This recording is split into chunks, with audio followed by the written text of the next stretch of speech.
LIC सीप plan table number 852। So पहले तो this is a ULIP plan. ULIP plan क्या होता है? Unit linked insurance plan. मतलब it is a combination of insurance as well as investment. तो आप ये समझ सकते हैं म्यूचुअल फंड प्लस इंश्योरेंस का, टर्म इंश्योरेंस का कॉम्बिनेशन है। इसमें आपकी इन्वेस्टमेंट भी हो रही है और आपको रिस्क कवर भी मिल रहा है। तो इसमें ऑप्शंस होती है, जैसे आप म्यूचुअल फंड्स में इन्वेस्ट करते हैं, आपके पास ऑप्शन है इक्विटी में इन्वेस्ट करने की, डेट में इन्वेस्ट करने की और बैलेंस फंड्स में इन्वेस्ट करने की।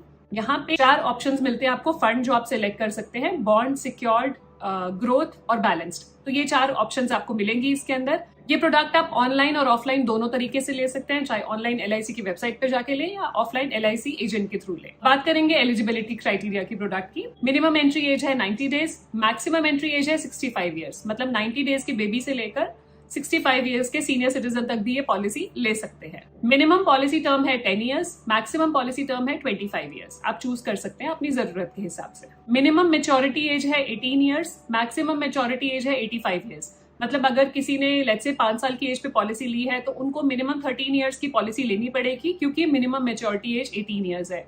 कोई 65 ईयर्स की पॉलिसी ले रहा है तो मैक्सिमम वो 20 साल की पॉलिसी ही ले सकते हैं, क्योंकि मैक्सिमम मेच्योरिटी एज है 85 ईयर्स। प्रीमियम की बात करेंगे कि क्या इन्वेस्टमेंट इसमें करनी है। 4 ऑप्शंस अवेलेबल है: monthly, quarterly, half yearly and yearly. Monthly minimum आप 4000 रुपीज इन्वेस्ट कर सकते हैं, क्वार्टरली आप 12000 रुपीज इन्वेस्ट कर सकते हैं मिनिमम, और हाफ ईयरली आप 22,000 इन्वेस्ट कर सकते हैं, ईयरली 40,000 रुपीज मिनिमम आप इन्वेस्ट कर सकते हैं। मैक्सिमम की कोई लिमिट नहीं है। तो आपकी इन्वेस्टमेंट के ऊपर ही आपका सम एश्योर्ड डिपेंड करेगा। अब बात करेंगे कि सम एश्योर्ड क्या मिलेगा, इंश्योरेंस क्या मिलेगी, जो इस प्लान की USP है, क्योंकि इन्वेस्टमेंट तो है ही, साथ में इंश्योरेंस भी है। तो यहाँ पे अगर आपकी एज 55 ईयर्स से कम है और जो आप एनुअल प्रीमियम दे रहे हैं तो उसका 10 टाइम्स तक का आपका इंश्योरेंस कवर आपको मिलेगा।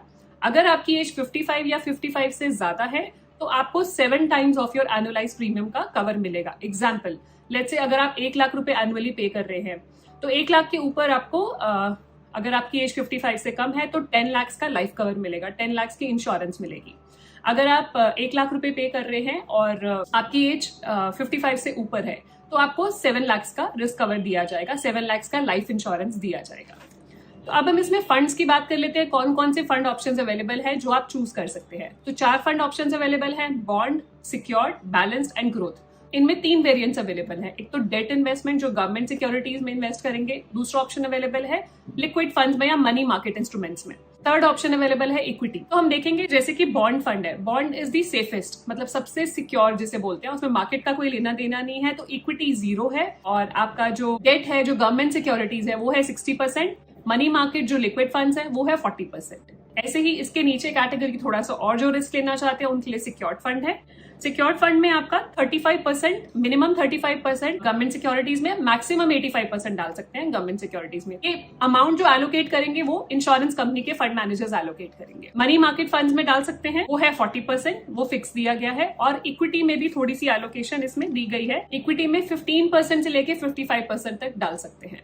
तो 15 से 55% पैसा आपका इक्विटी में रहेगा। तो आप समझ रहे हैं कि बॉन्ड फंड जो है वो बिल्कुल सेफ था, उसमें इक्विटी एलोकेशन नहीं था।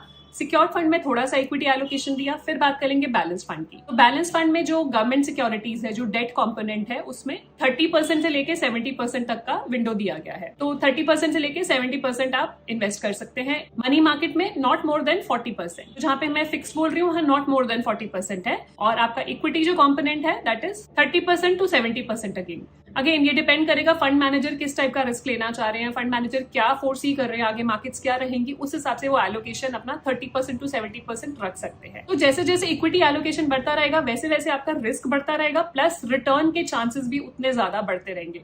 क्योंकि जैसे कि आप जानते हैं गवर्नमेंट सिक्योरिटीज और डेट में आपको फिक्स्ड रिटर्न ही मिलता है, मोर और लेस 5 या 6% का। हायर रिटर्न चाहिए तो हमें इक्विटी एलोकेशन लेना पड़ेगा। तो अपने रिस्क एपेटाइट के हिसाब से आप ये फंड्स चूज कर सकते हैं। लास्ट जो फंड है वो है ग्रोथ। ग्रोथ में क्योंकि ग्रोथ नाम से ही पता लग रहा है और धीरे धीरे हम इक्विटी एलोकेशन बढ़ाते जा रहे हैं, तो यहाँ पे इक्विटी एलोकेशन ज्यादा है। यहाँ पे भी थोड़ा सा गवर्नमेंट सिक्योरिटीज दी गई हैं सो दैट आपका पोर्टफोलियो में बैलेंस बना रहे, कुशन बना रहे। तो not less than 20% in government securities, 20% से लेकर 60% गवर्नमेंट सिक्योरिटीज में रहेगा। मनी मार्केट में 40%, नॉट मोर देन 40%, और इक्विटीज में 40 से 80%, तो मैक्सिमम 80% इक्विटी तक आप जा सकते हैं। तो जैसे कि मैंने कहा अपने रिस्क एपेटाइट के हिसाब से आप फंड चूज कर सकते हैं। और इतना ही नहीं, आप इन फंड्स के बीच में स्विचिंग भी अलाउड है, एक फंड से दूसरे फंड में आप जाना चाहें वो भी आप कर सकते हैं। इस पॉलिसी में एक और अच्छी बात है जो है गारंटेड एडिशंस। जो आपके म्यूचुअल फंड इन्वेस्टमेंट्स में नहीं होती है। मतलब LIC आपको एक गारंटेड एडिशन देती है। यूजुअली आपको हर यूलिप प्लान में गारंटेड एडिशन दिखेगा। सो यहाँ पे ये है कि अगर आप उनके साथ लंबे टाइम तक रहते हैं, जब तक आपने कमिट करा है 10 साल, 15 साल, 20 साल, 25 साल, आप वहां तक कंटिन्यू करते हैं, तो एक गारंटेड एडिशन अपनी तरफ से भी इंश्योरेंस कंपनी देती है। मतलब अगर आप पॉलिसी के 6th ईयर में है एंड आपकी पॉलिसी एक्टिव है, तो 5% ऑफ द प्रीमियम पेड आपका गारंटेड एडिशन ऐड कर देगी इंश्योरेंस कंपनी अपनी तरफ से। LIC अपनी तरफ से 5% ऐड कर देगी। आप अगर 10th ईयर में है तो 10% ऐड कर देगी, 15th ईयर में 15%, 20th ईयर में 20%, 25th ईयर में 25% गारंटेड एडिशन ऐड हो जाएगा। बट ये ध्यान रखिएगा, किसी भी टाइम पे आपका गारंटेड एडिशन आपके प्रीमियम पेड से 25% से ज्यादा नहीं ऐड होगा।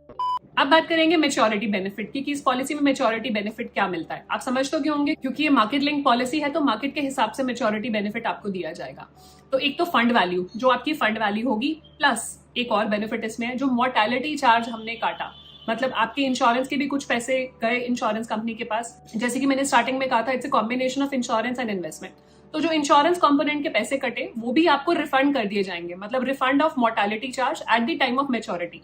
जो आपकी फंड वैल्यू बनी, उसके साथ मोर्टेलिटी चार्ज भी रिफंड कर दिया जाएगा।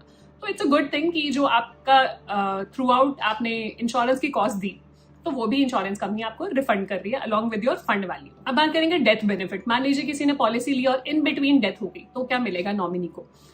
3 ऑप्शंस हैं, 3 में से जो भी सबसे ज्यादा होगा, हाईएस्ट होगा, वो दे दिया जाएगा। पहला फंड वैल्यू, अगर फंड वैल्यू ज्यादा है तो वो दे दी जाएगी। दूसरा आपका सम एश्योर्ड, जो सम एश्योर्ड है अगर वो ज्यादा हुआ, जो हमने बात की थी 10 टाइम्स 7 टाइम्स, वो ज्यादा हुआ तो वो दे दिया जाएगा। या 105% ऑफ द प्रीमियम पेड।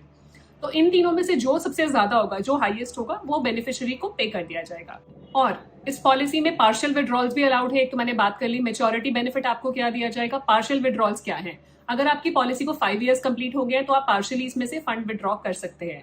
मतलब 6th ईयर से लेकर 10th ईयर पे विड्रॉ करेंगे तो 20% ऑफ द फंड वैल्यू आप विड्रॉ कर सकते हैं। 11th to 15th ईयर में विड्रॉ करेंगे तो 25% of the fund value withdraw कर सकते हैं। 16 to 20th में करेंगे तो 30% of the fund value withdraw कर सकते हैं। और 21st to 25th ईयर में करेंगे तो 35% ऑफ द फंड वैल्यू आप विड्रॉ कर सकते हैं। तो ये था मेरी तरफ से LIC सीप प्लान। तो इसमें मतलब जो लोग म्यूचुअल फंड्स में इन्वेस्ट करते हैं, तो इसमें भी डाइवर्सिफाई कर सकते हैं, क्योंकि इसके साथ आपको इंश्योरेंस कवर भी मिलता है।